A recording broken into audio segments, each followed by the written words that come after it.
Welcome, everybody, and good afternoon. Before we get started, I would like to direct you to take a short anonymous survey. There will be another one at the end, which will help us measure the quality of our programming so we can continue and grow. My name is Ira Glasser. I'm the director of K-12 Education Strategy in New York for the Center of Education Advocacy at American Jewish Committee, the global advocacy organization for the Jewish people. AJC Center for Education Advocacy empowers leaders to transform educational spaces across the United States to ensure that they are fully inclusive of Jews, resilient against antisemitism, and grounded in democratic values. Through education, thought leadership, and multi-tiered advocacy, we equip stakeholders in education spaces with the knowledge and strategy needed to create healthy, diverse academic spaces. Thank you to those who submitted questions for our panelists when you registered. We expect to address those questions during this conversation. If you would like to ask additional questions, the Q&A box is open. I began my career in education over 20 years ago because I wanted to have a positive impact on students' lives. That led me to a career in the classroom and as a school administrator. I approach my work at AJC with the same determination as we partner with school leaders to transform educational spaces, ensuring that they are fully inclusive of Jews and resilient against antisemitism. No Jew around the world should have to face antisemitism. Yet time and again, Jews of all ages must confront the realities of Jew hatred. As we saw too often last year, it was college and high school students who were forced to bear the brunt of it. Last year, in my previous position with Hillel at Binghamton, I was constantly inspired by the courage and resilience of Jewish students on campus and around the country. Seeing how they were affected by the rhetoric and climate on campus, I knew that a lion's share of the work must be done in K-12 educational spaces to better educate about Jews, Judaism, Israel, and anti-Semitism. On the one hand, we need to educate and empower our young Jewish students to be proud and knowledgeable about their Jewish identities. At the same time, educational institutions and communities must be inclusive of their Jewish students and families and demonstrate that inclusion in curriculum and school culture and support those students by taking a strong stance against anti-Semitism. In addition to the strategic guidance that AJC provides school leaders, we often act as a convener. The college search for Jewish students is markedly different today than it was last year, and certainly 2 years ago. Today's high school students need to take the campus climate into account that few, if any of us, had to when we applied for college. I'm really grateful to be in conversation today with Michael Courtney from SAR High School and Dana Messenger of Ramaz Upper School, who address these questions with every single student they support at SAR and Ramaz. I hope to learn from their experience. I hope that we can all learn from their experience so that we can best support Jewish students. And I will take a moment now to introduce our panelists. Dana Messenger is in her 6th year as Dean of College Guidance at Ramaz. Prior to joining Ramaz, she spent more than a decade working in admissions at the New School, Columbia University, Baruch College, and at her alma mater, Johns Hopkins University.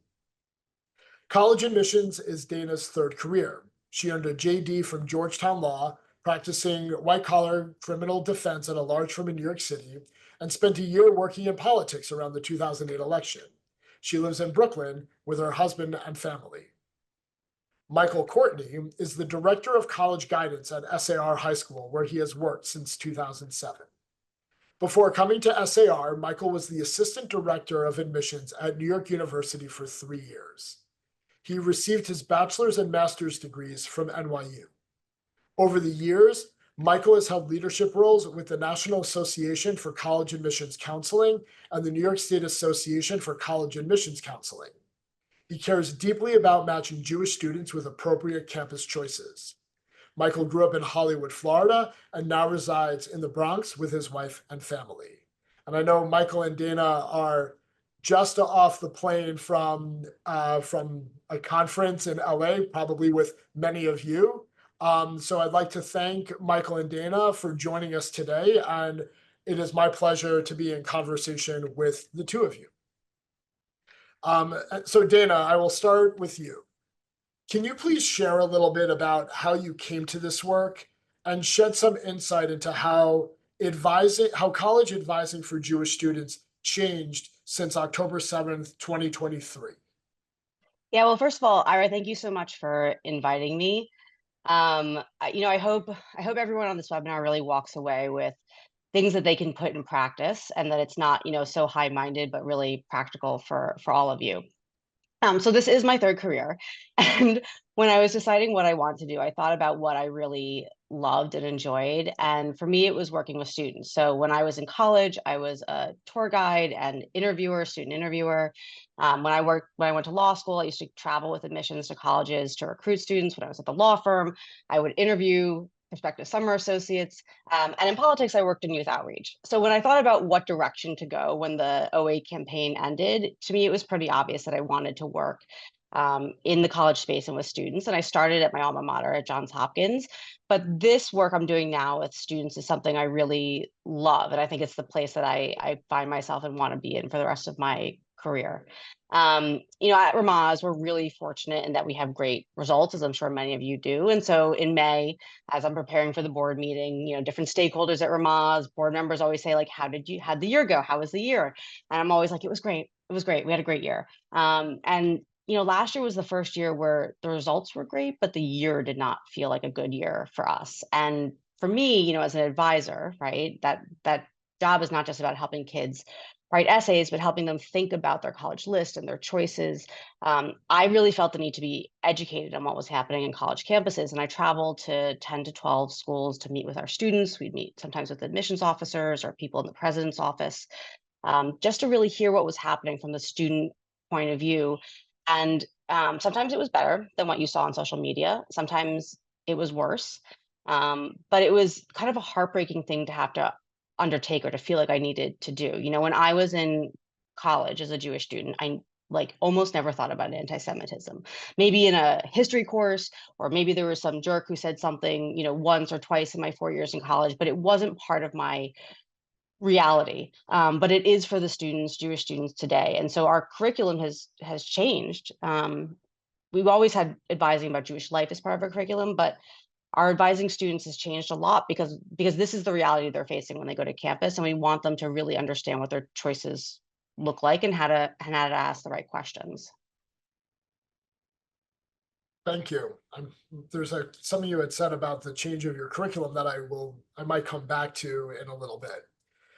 Michael, last year we were trying to keep our heads above water while simultaneously trying to process what was taking place in Israel, here in the United States, the rise of anti-Semitism in the US, do our jobs, and also support our students.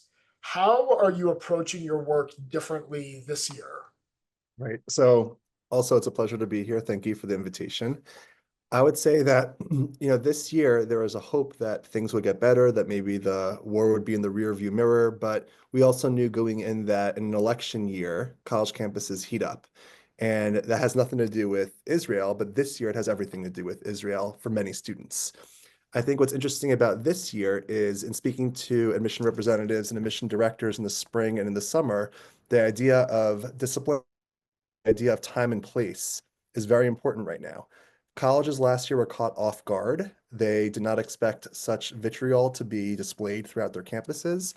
And the idea that they would have to discipline their kids heavy-handedly hadn't been done in decades. So this summer, policymakers on campus recognized we have to actually enforce discipline in some way, otherwise we have anarchy. And I think for us as college advisors, we are very much concerned with how a time and place for students to be able to protest and to be able to express themselves be carried out. The idea of an encampment, for example, no college campus leadership wants that, right? They don't want students who are just camping out on lawns for days at a time against policies of their campus ordinances. So for us, what was very important is seeing our schools being mindful of carrying out what their policies are.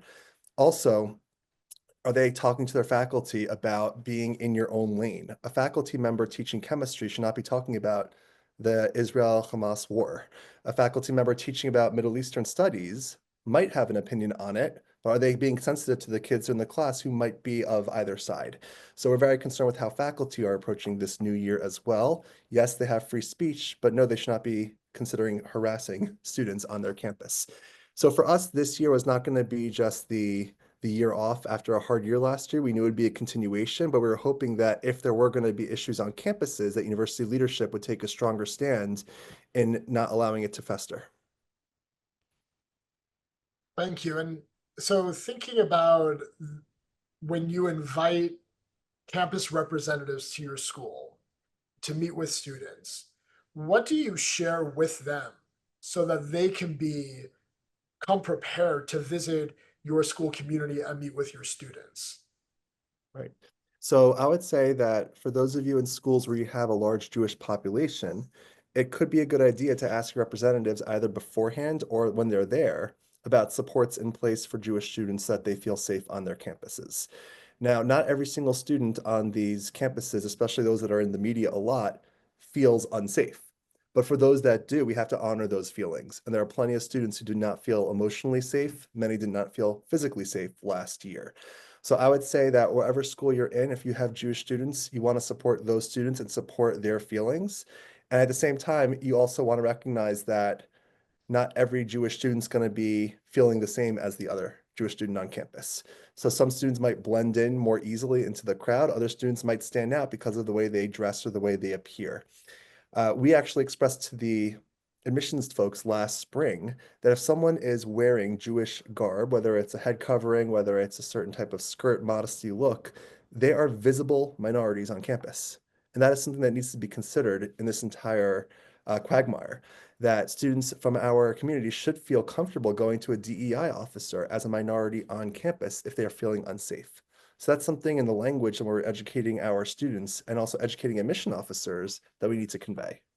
Is there, as a quick follow-up, should you, or rather should you, by you, I mean, should directors of college guidance, or should students be afraid or shy away from asking college representatives questions about anti-Semitism on campus? Dana, you want that one or should I take it? Is that for me? I guess that could be for you, Michael, and then Dan, I have a couple of other, I have Okay. two-part question for you as well. So I would say that students should not shy away from asking questions that are going to affect their quality of life.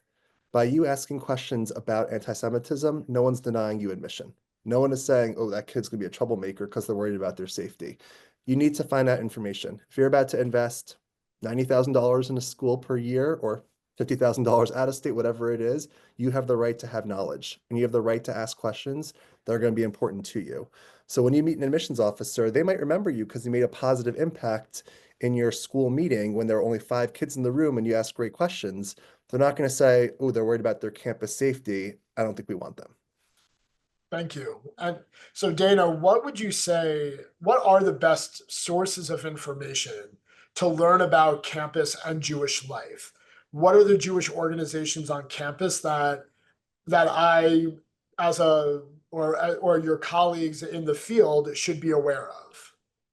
Yeah, so I am not a fan of getting news from social media, whether that's, Facebook. I mean, I'm in Facebook groups like Mothers Against Anti-Semitism or TikTok or Twitter.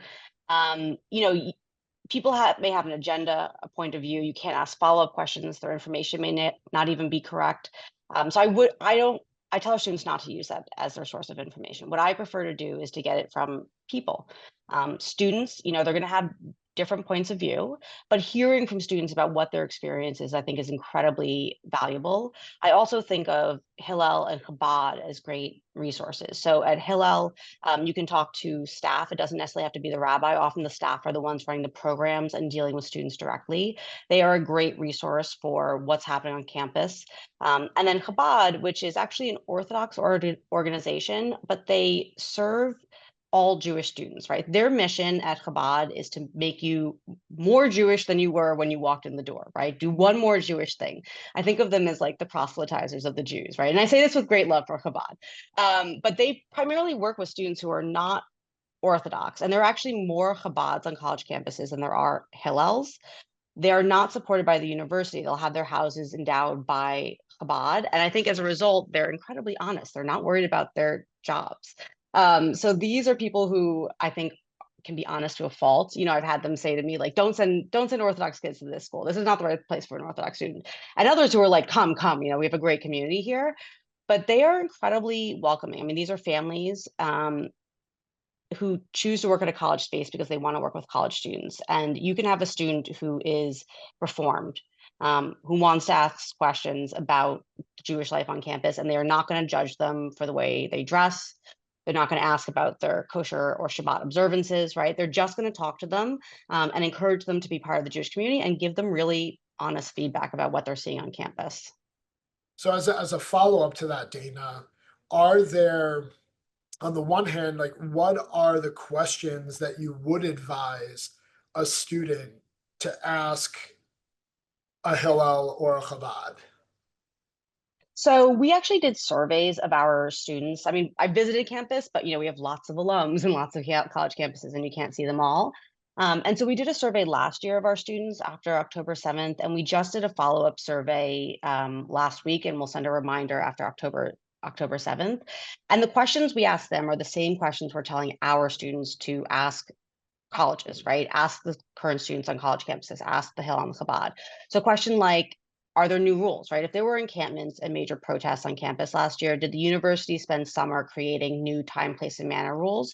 And how are students hearing about them, right? Like, is this information being disseminated to the students in a way where people are hearing it?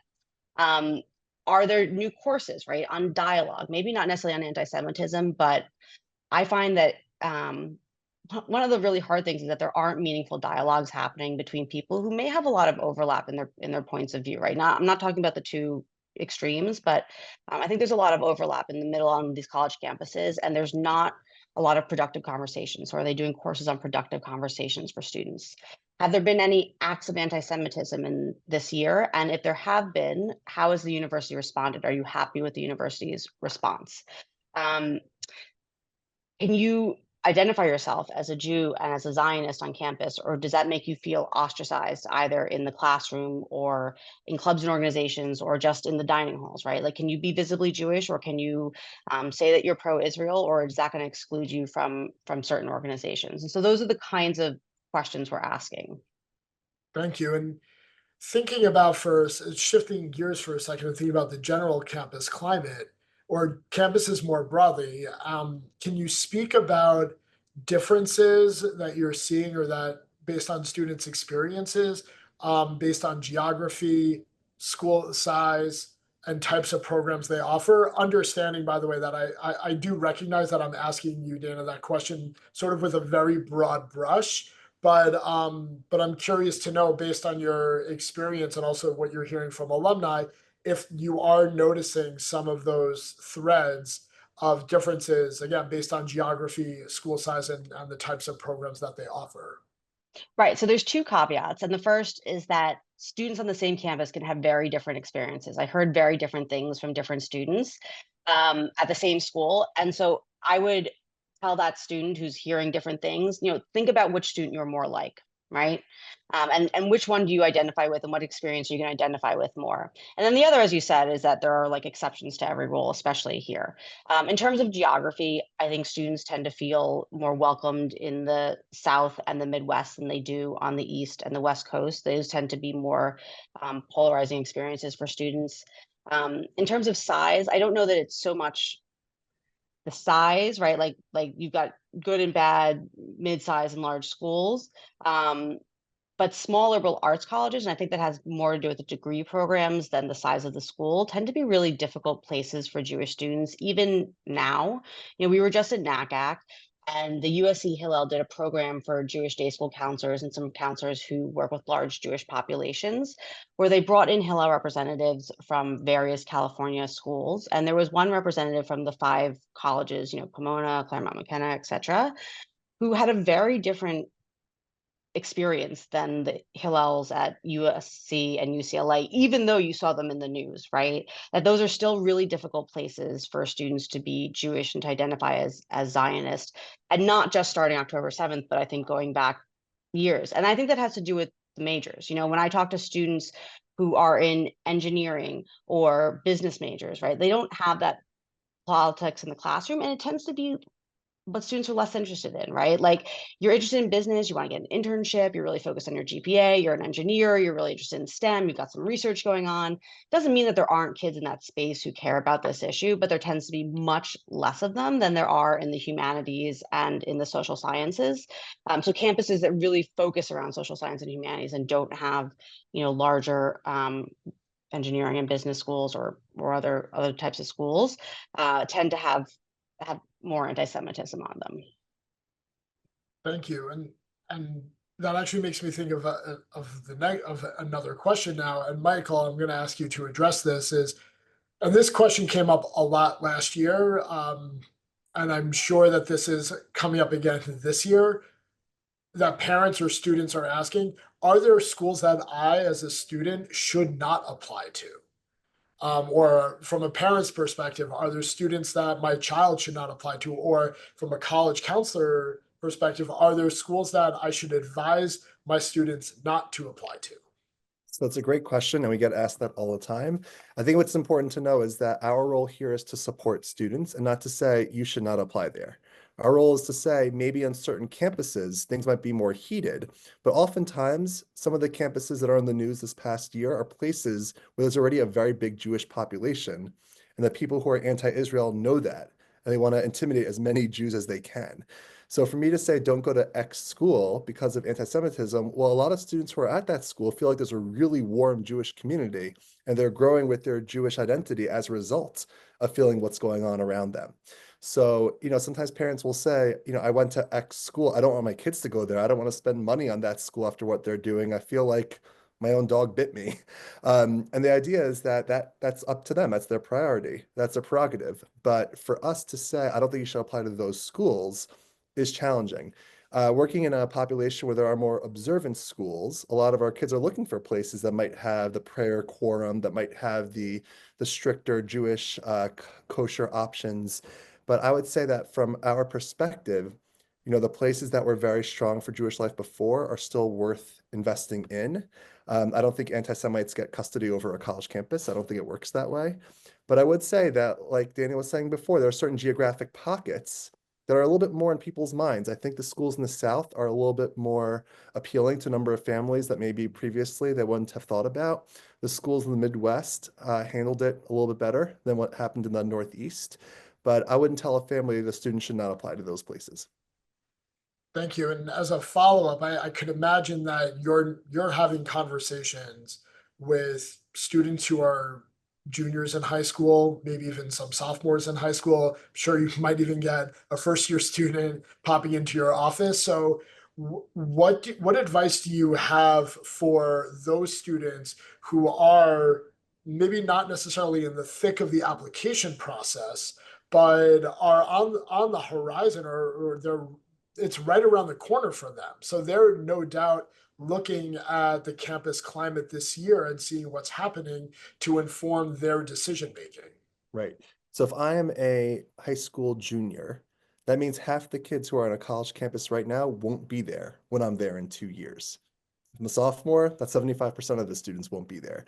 So the students turn over. And I think that some of the hatred that was probably dormant has been awakened. But is that a permanent thing? I'm hoping not, if the schools do a good job of enacting discipline. So I would say that it's very important for juniors, sophomores, and freshmen to monitor what's going on, but what they're seeing might not necessarily be a reflection of what they would experience 2 years from now, 3 years from now, or 4 years from now, when it really is a fully new cadre of students who are at that campus. I would also say that everyone should be informed about the news from the proper news sources. Like Dana said, don't get anything from TikTok about colleges, or college admission for that matter. If you get advice about writing your essay from TikTok, that's not going to do so well for you either.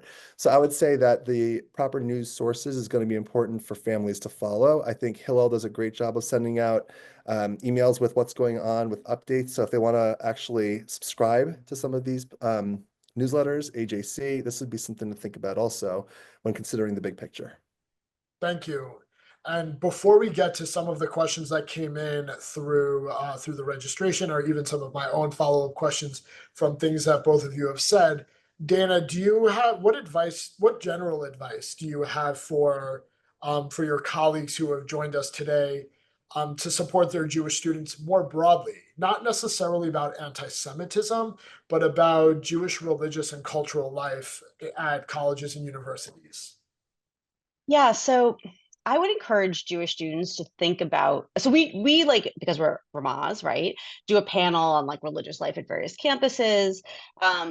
I wouldn't suggest doing that, but I would encourage Jewish students to investigate Jewish life on campus, because the reality is it's a social circle. It's not just a place where you go and pray. I mean, you can, but you can also go just to the challah bake and the Hanukkah party and the happy hour. I mean, like there's so much of the social life can revolve around the Jewish community. One of the interesting things that I found when I was traveling around was that Hillels, would say our Shabbat dinners have gotten so much larger. There are so many more people in our building because they're seeking out that community. And so hopefully your students, in a year or 2 years are not dealing with what current Jewish students are dealing with, but that community still exists for them. And so they can ask questions. How big is the Shabbat dinner, right? There's a difference in a 7,000 person school between a Shabbat dinner that's 50 people and 400 people. Like I had a student go to WashU and she came back so excited that at this 400 person Shabbat dinner on Friday night, there were lots of non-Jews there who were just like interested in learning about the culture, and they heard the food was good and they wanted to support their friend, right? You can ask whether there's kosher food. I know that not every student keeps kosher, but it's actually an indication of whether the school is putting the resources into supporting this, right? It's expensive to buy kosher meat and to have kosher food. So is that a priority for the university? And know that if there is no kosher food, you're excluding a segment of the Jewish population, right? More observant kids are not going to enroll. Doesn't mean your student should choose not to go there if they don't keep kosher, but they can ask that question so they can understand the characteristics of the Jewish community. So I would really encourage them, if they're there on a Friday night, to go have Shabbat dinner, right? These places are incredibly welcoming, Hillel and Chabad, to juniors and seniors, maybe not freshmen. But they're really welcoming to high school students because they want to recruit them and they want them to be part of the Jewish community. So I'd encourage them to make that part of their visit in the same way we encourage our students to do that. And I would just add, for those who might not know, kashrut or kosher are the dietary laws observed, or the particular dietary laws and restrictions more often observed by the more observant end of the religious spectrum within Judaism. Um, Dana, I want to go back to so I want to invite those who are in attendance that are remind you all that the Q&A box is open. So feel free to add any questions that you that may have come up throughout this conversation. Dana, before we get even to some of the questions that came in through the registration, I'm curious. You mentioned at the very beginning that you had to change your curriculum. Without getting really granular in terms of what those curricular changes were made, could you give a little bit of insight into like how you may have changed the curriculum, or what is it that you're now addressing that you might not have addressed before? So we did a panel last year where we brought in alumni on college campus and interviewed them. We did an assembly for students, and we're going to do that again in January when we're back, but colleges are still on break. So if you have a large Jewish population at your school, that's actually something you could do. Maybe you don't have the whole grade go, but students who are interested could come and hear Jewish experiences. Because again, I really think it's important to hear from the students. We did those surveys, but we made those surveys available to students. And also we asked the question on our survey, would you be interested in talking to current students about your experience, right? So we also have a list of kids that they can reach out to when they have questions. I think there's certainly an informal network, and I hear people are staying at so-and-so's house when they visit campus, so that exists. And then, we do give them that list of questions to ask. We do a weekly advisory for seniors in the first semester, and I'd actually been hearing from our like college reps who are visiting on an almost daily basis, sometimes multiple a day, like kids weren't asking about Jewish life. So in my advisory today, I'm like, listen, if you're not asking because you were just on campus and you already talked to the students and you talked to the rabbi, fine. I don't think the admissions person is necessarily the best person to ask. But if you haven't been there, you need to ask them, and they should be prepared to talk about it. And we tell them to come prepared. So we make it kind of part of like our daily communications. We send out a weekly bulletin. There's reminders there about how to investigate Jewish life. But I think the big things are the panel of alumni, and then also those sort of surveys that we're using in our guidance for students. Thank you. And Michael, you mentioned before that you mentioned writing essays before. And one of the questions that came in through the registration is, are there, whether or not Jewish students should be writing about their Judaism, or whether that, or how, or if that could negatively impact their admissions? Yeah, so that's a very important question. And a lot of questions on, especially the supplements these days, are about either bridge building, a community you're from, and why it's important to you. You do not have to have your students shy away from being Jewish. Of course, they should not sound overly political and saying something that can be offensive towards a different side, but they can be proud of being Jewish. They can be proud of being Zionists. And I know on some college campus, the Z word is like a curse word these days. You're allowed to be a Zionist. That just means that you believe the Jewish people have a right to a homeland that they had access to for thousands of years.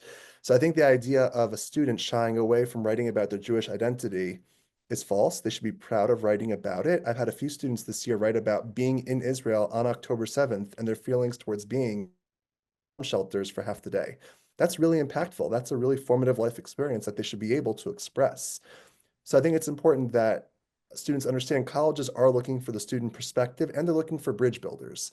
If a student writes about their desire to be able to connect with people who are of different religions and to be able to bridge the differences through civil discourse, that's what college is about. College is not meant to be a political machine. It's meant to be institutions of inquiry. So I think it's really important that our students find that their Jewish identity is not under attack from the admissions offices. Thank you.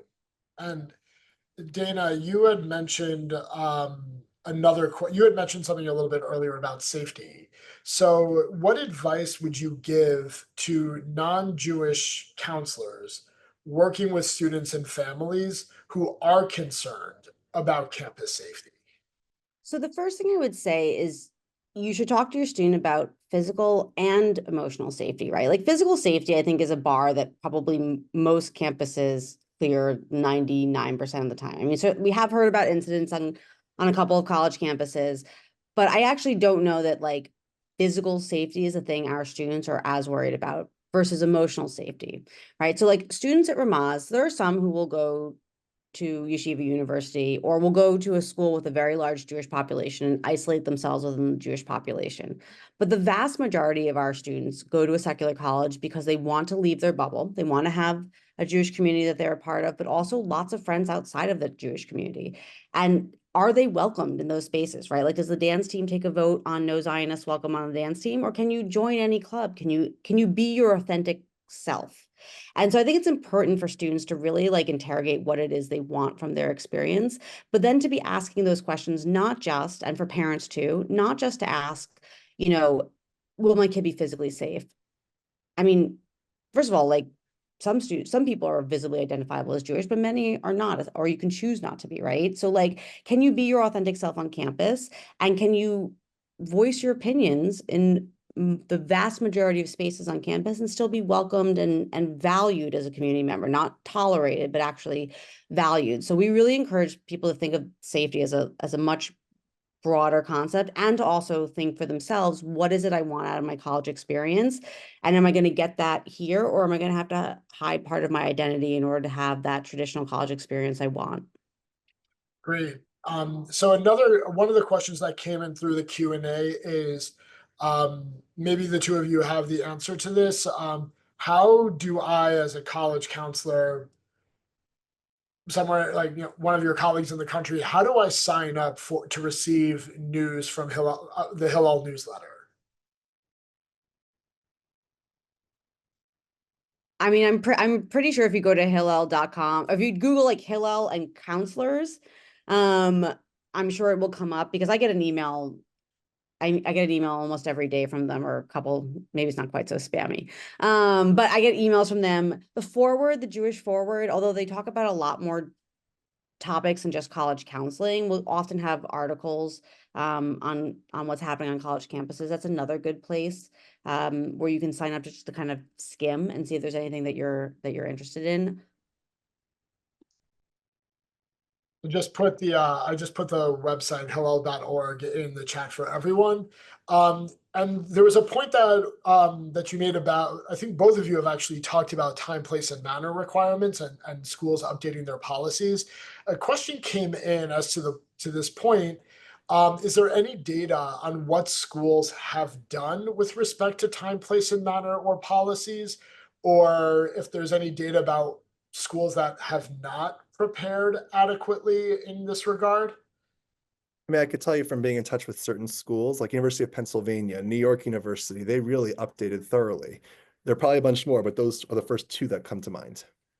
But there's no like sort of like broader landing page where I could, or an aggregator where I could get a sense of what university of those updates that may have been done. I know you might not know the answer to that question, and but I'm just curious to know if you have that come across your radar. I don't, I asked Hillel about this and they didn't have like a repository of what campuses. I mean, some places are like updating them like, daily. So I think it's also something that's a little bit hard to keep on top of. I will say it's a little bit hard to find. Like I'm really good at Google, being a former lawyer. And when I was like, okay, I want to check out, what's happening at Columbia and NYU, and I had a whole list of schools, it took a little bit of like figuring out what the right words were to find out whether there were new time, place, and manner or encampment restrictions. So it is like, I always say to kids, like, Google it. But this is something where if they had questions, you might want to help them or play around with it yourself, because it's actually not quite, I wish it were easier to find, but it's actually not quite as easy to find. And I think that actually is interesting, thinking about the relationship or the conversations with either admissions counselors from universities who are going to come in. I think about the question I asked a little bit earlier about how how counselors can prepare for a visit from a college representative. It seems like that is a perfectly great question to ask a representative from a university. If a college counselor is in touch with a Hillel director or a Chabad director, to be able to ask that question to a Hillel director more pointedly, because those on the ground in a particular campus environment might have the insight on that. I also recognize that that's a Herculean task to take on for a college counselor, to then call up the university or college that every single student will be applying to. But if there are ones, I think, to the points that both of you are making, that are either that are a common thread or the question comes up pretty consistently from students, that could even be a like sort of ring a bell for a college counselor to pick up the phone and reach out to the admissions rep or even someone from the Jewish community on campus. I think this is where the teacher in me is happy to build in some wait time. Again, I'm going to put in that there is the Q&A box is open, and if there are other questions that come up, and I would say in the meantime, Michael and Dana, is there anything that as we're having this conversation, you're thinking about in the back of your mind, we're saying, oh, this is a really interesting point to bring up, or oh, like this is actually a question that often comes up that we did not address? So I would say that to your previous point before about admission reps coming in, a lot of them might be novice admission reps in their first or second year, really straight out of college, and they might not have all the details that you're looking for. It's almost like when you ask them, tell me about the poli-sci major, and they only know the macro of the school, not necessarily all the micro. I'm guessing a lot of them will say things like our school is committed to fighting anti-Semitism and Islamophobia. Like they'll say something like that, but I don't know if all the admission reps will definitely be seasoned enough to give the nuance that you might be seeking. That might be higher up the chain of command in the admissions office, or the higher up chain of command would ask Hillel for an answer. So I think that's just something to consider when it comes to speaking to reps. Something I'd want to say is that you guys are doing amazing work, and I know it's not easy. I know that, Dana and I working at a Jewish day school, we're only working with Jewish students, but you're juggling a lot of different types of people, and your Jewish students care a lot about what's happening, and they care if they see that you care. So if you reach out to them today, Iran attacked Israel and sent hundreds of missiles. If you reach out to certain students that you feel close to and say, I hope you're doing okay, I'm really sorry about what's going on, that means a lot. So I think the idea of being sensitive towards the needs of your kids is important. I also think, just echoing something that Dana said earlier, I think it's really important for Jewish students going to college campuses now to recognize they might need to be activists when maybe they weren't going to be activists 2 years ago had they gone to college. And I'm not saying they all have to be in the front lines, but they might have to defend themselves for being Jewish. And that's something that's hard. And I would say that going to that welcome back barbecue the first week of school, they're going to have a Jewish community that's going to nurture them and care about them right away, no matter what the religious observance is. Of course, you want your students to also be friends with all types of people, and they'll have that through their housing, student organizations, and their classes. But Hillel and or Chabad, these places will be there for you as safe havens. Great. And so Dana, this is a question that I'm just looking in the Q&A box that came in. Is how can you talk about study abroad and the relation and the question is really about the situation for study abroad coupled with anti-Semitism. Yeah, so I think of it in two ways. So we're modern Orthodox, and about 50% of our kids will go to take a gap year in Israel. I think it's probably higher at Michael's school at SAR. And I would say like those kids are having a wonderful experience. Now, missiles were just launched from Iran into Israel. So, the caveat is everyone has to decide for themselves what is acceptable. But I wouldn't push kids away from going to Israel. That's something that they really want to do. Our students have really found that to be a very valuable experience. In terms of other campuses, I mean, I think Chabad is an international organization. Hillel may be more US based, but if your kid is thinking about going abroad in England or Germany or Latin America, Brazil, there probably is a Chabad there. It may not be a campus-based Chabad. There may be a community Chabad. They're probably a good person to ask about what the climate is like at that specific location. We don't necessarily have at our fingertips like what's happening at every study abroad location, but these kind of Chabad networks probably are the best resource for figuring out whether the student is going to feel welcomed and comfortable there. And I would just add that to the point is there are Hillel locations or Hillel International campus locations abroad. I don't think that they're as wide. I don't know if they're as widespread, so to speak, or as commonly found as there might be a local Chabad. But that is certainly something to investigate if a student is looking to study abroad. Is there a Hillel serving a local university? Some have and some might not.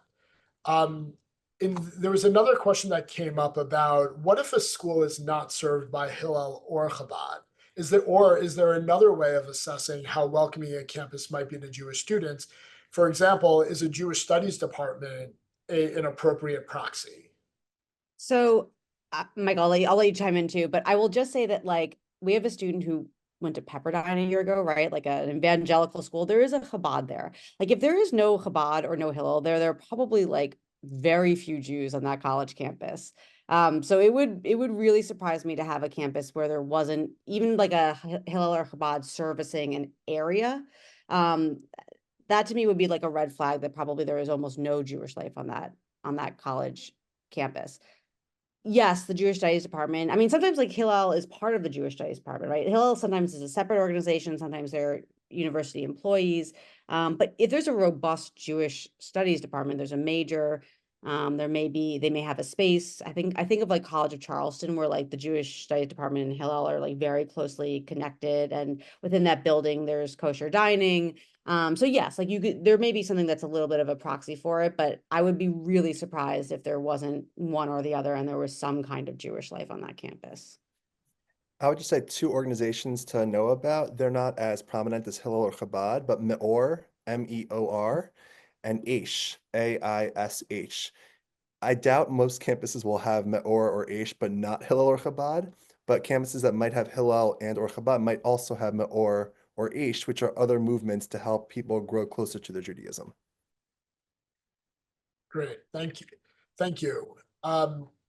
And I just want to thank both of you. I know that there were some other questions that had come in about questions that we could either that we have or that you ask, or even the planning or recognizing of October 7th in school communities. So some of those questions that are coming in, I will certainly be following up with some of those more specific guests or viewers of the webinar. There is, and similarly with resources for from Hillel.org and where specifically to go, because I know that sometimes that is can be really challenging for a parent to navigate. So I know that there's landing pages for students, for parents. So even some of those resources, we're certainly going to do a little bit of digging. I will suggest that there was a question about Aish or Meor, so I will actually put those are the two other organizations that Michael mentioned. I believe, Michael, the spelling on both of those is correct. Yes? So those are the other two organizations to explore. But Hillel and Chabad, as Dan and Michael mentioned, are certainly the more prominent and well-known organizations that you're more likely to find on college campuses. Before we wrap up, I just want to thank, first of all, I want to thank all of those in attendance, and Michael and Dana, I want to thank the two of you. As I mentioned earlier, I am going to ask you all if you would so kindly complete a post-webinar survey that was just put in the chat. This helps us fine-tune our work. And I know that the work, Michael and Dana, that you are doing to support your students is certainly a Herculean task, even under normal circumstances, and similarly to all of those who are here in attendance today. The amount of work, what you do, and the way you get to know your students, and the way you get to know what will be the best fit for them is really such an instrumental and key part of a student's educational journey. So first of all, to all the college counselors in attendance, thank you for the work that you're doing, because I know that the choices that students end up making about where they end up for college you're very much a key role in that. So thank you for that. And Michael and Dana, thank you for sharing your wisdom with us today. I hope that the three of us at least can continue to be in conversation. And I hope that I wish the two of you a wonderful, happy, and healthy new year. And I hope that it is a successful year, primarily for your students, and that they are both accepted to and choose the colleges that will be best fitting for them. Thank you so much, and thank you to everyone here for taking part in this. Yes, you. thank you.